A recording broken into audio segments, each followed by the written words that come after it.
حضرت سعد بن ابی وقاص رضی اللہ تعالیٰ عنہ کی حدیث ہے اور سنن ابو داؤد شریف میں موجود ہے۔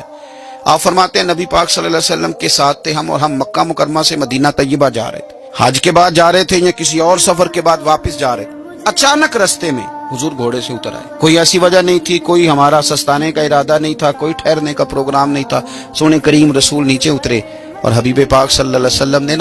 ہاتھ اٹھا کے زمین پر بیت اللہ شریف کی جانب منہ کیا اور حضور نے دعا مانگنی شروع کر دی۔ دیر تک دعا مانگی،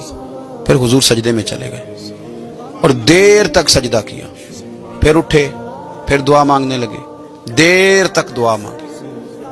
کہتے ہیں پھر سجدے میں چلے گئے، پھر دیر تک سجدہ کیا،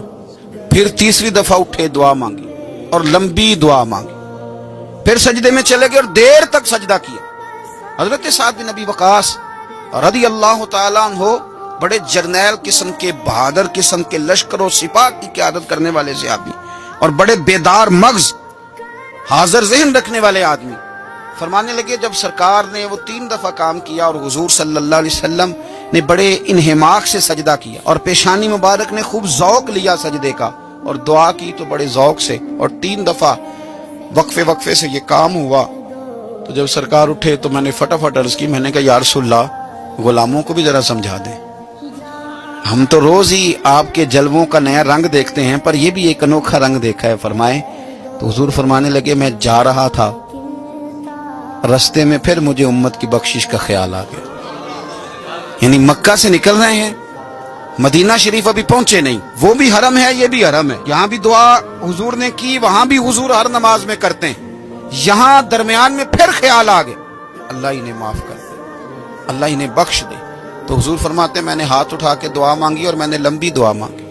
میں نے مالک کو منایا، اس کریم کو راضی کیا، تو مجھے پیغام ملا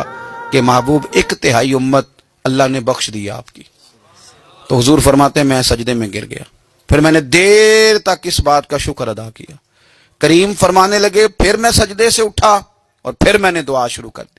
دیر تک دعا مانگی تو پھر مجھے پیغام ملا کہ 1/3 کو اور معاف کر دیا گیا۔ حضور فرماتے ہیں پر اس کے شکر میں نے سجدہ کیا، دیر تک سجدہ کیا، 1/3 ابھی رہ گئی تھی۔ تو حضور فرماتے ہیں پھر میں نے لمبی دعا مانگی، پھر لمبی دعا مانگی، پھر لمبی دعا مانگی، دیر تک دعا مانگی تو آ گیا پیغام کہ محبوب راضی ہو جائیں، اللہ نے ساری امت کی معافی کا فیصلہ فرما دیا۔ تو حضور فرماتے ہیں پھر میں نے تیسرا سجدہ کیا اور سجدہ شکر کیا۔ فاضل بریلوی فرماتے ہیں ماہ مدینہ اپنی تجلی عطا کریں، یہ ڈھلتی چاندنی تو پہر 2 پہر کی ہے، اصل کریم کا کرم وہی ہے جو مدینے والے رسول کی صورت میں ہمیں عطا کیا گیا۔